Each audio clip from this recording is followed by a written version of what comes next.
ҳоло ки баҳор омадааст, ба модарат бигӯ, ки ту барои ман дӯст доштатарин одами рӯи дунё ҳастӣ ва ба падарат бигӯ, қаҳрамони зиндагиям, ман ба ту ифтихор мекунам.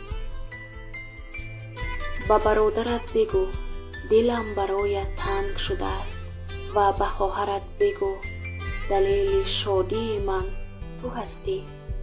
ба маҳбубат бигӯ, дӯстат медорам, ки як лабханди ту биёбонеро дашти маҷнун мекунад.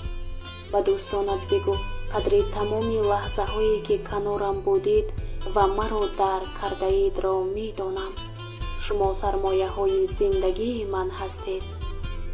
дӯстони азиз, ман низ ба андозаи тамоми шукуфаҳои баҳорӣ бароятон орзуҳои хубе мекунам. баҳор барои ҳаматон муборак бошад.